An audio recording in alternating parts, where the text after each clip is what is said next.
Hello, Rob here, and welcome back to the channel. So today I'm going to show you my toy haul from the TOYHIO Toy Show, and that's a tongue twister.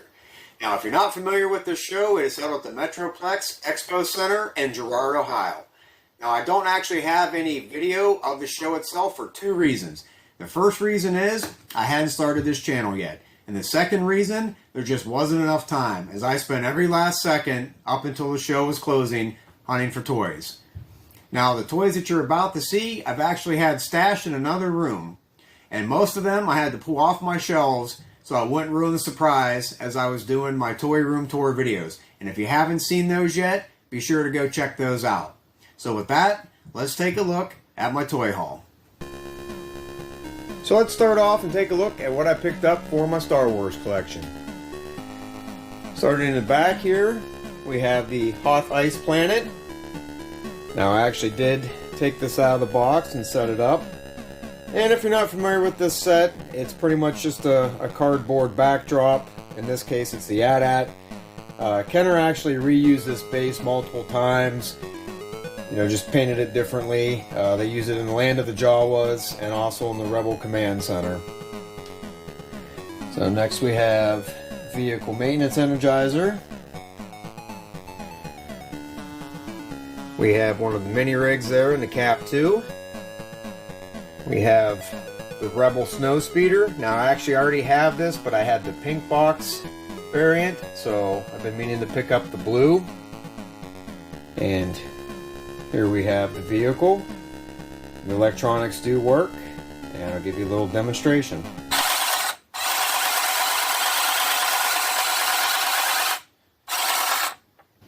And there you go. So anytime you're looking for Star Wars, if it was a vehicle that required batteries, you know, make sure the electronics work.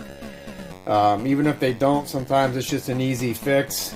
The little motor gets stuck. I've actually opened up an X-Wing before and fixed them when, you know, it wasn't working. So next we have the Rancor Monster box.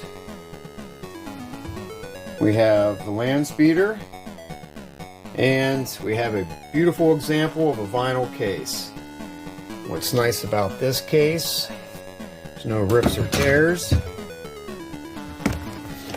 And it still comes with the rest of the unused stickers and the cardboard insert, which they're very hard to find in these.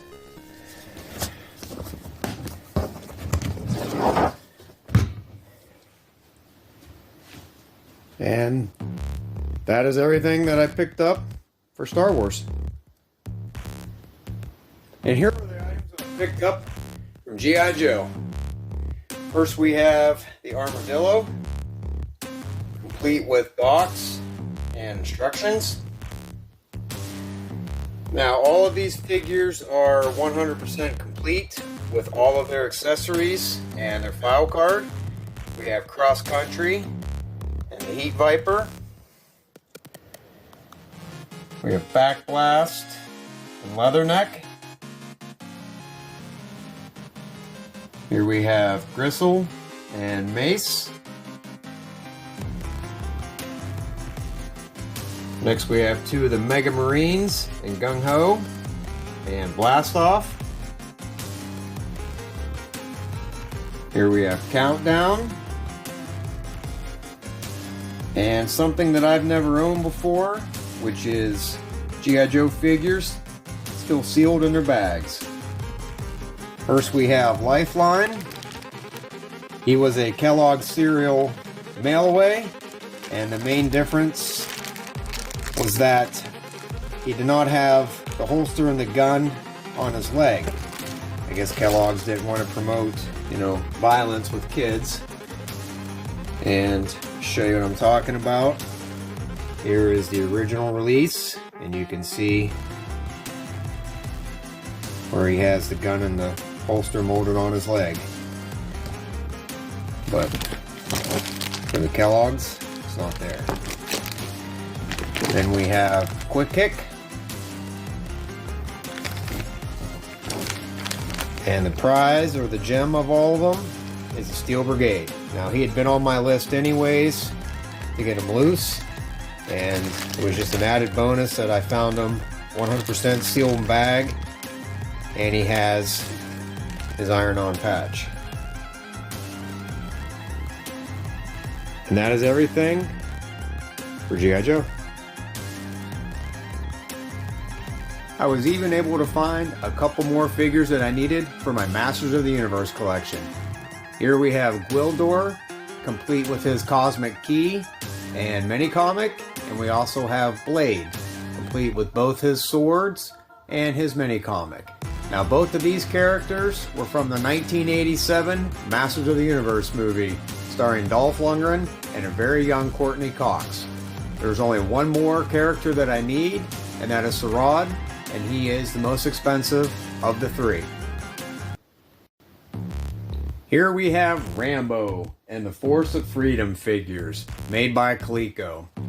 Now this was a toy line that I currently did not own any of. As I mentioned previously, I did have a couple Rambo figures as a kid, so I've been meaning to collect these.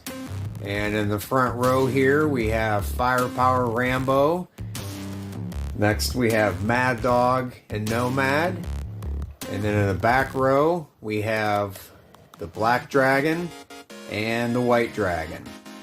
Now these figures are not 100% complete, as they come with a ton of accessories, but it is a good start to this collection. But that's not all for the Rambo figures. I also got these two figures on card. Here we have the Rambo. Now this is the one that I do remember having as a kid. I got it for Christmas in my stocking. And we also have Sergeant Havoc. Now I got these two carded figures and the 5 loose figures all from the same dealer. It was the end of the show. I had looked at these a few times and he made me a deal that I couldn't pass up. Now the cards do have very heavy shelf wear. They have bends, rips, tears, creases, as you can see here. But I love my 80s artwork, and it was nice to have 2 examples on card. Sergeant Havoc here is pretty much in the same condition. So for the time being, I'm going to leave these on card. If I can find some nicer examples, then I may go ahead and open these, because if you've seen my R2-D2 video, you know I'm not afraid to open up a vintage figure. And the last items I picked up were for my Voltron collection. So let's take a look. First here we have the Blue Lion with the box. We have the Black Lion with the box. And we also have the Coffin of Darkness with the box. Now if you saw my last video when I was talking about Voltron the Road Beast not being the scale, there's a perfect example. There's the figure. And just like the cartoon, they went inside the coffins, flew down to the planet Eris, then was supersized by Hagar, and then they went on to fight Voltron. Now I actually already have all 5 lions with the pilots, but I wanted a second set, so I figured why not pick them up in the box. So for now I'll keep these guys in the box, but when I get the other 3, I will use them to form the mighty Voltron, Defender of the Universe, and he will stand next to my Castle of Lions. And that is everything that I picked up at the TOYHIO Toy Show. So that's going to do it for this video today. I hope you enjoyed it. Now the next show is a little less than 2 months away on February 10th, 2024. And I will definitely be attending, so I hope to see some of you guys there. Now if you live in the area and you haven't checked the show out yet, I highly recommend it. Because whether you collect vintage or modern toys, this show has it all. So as always, feel free to leave me comments down below. Help support the channel by clicking that like button. And if you haven't done so already, please subscribe, and thank you for watching.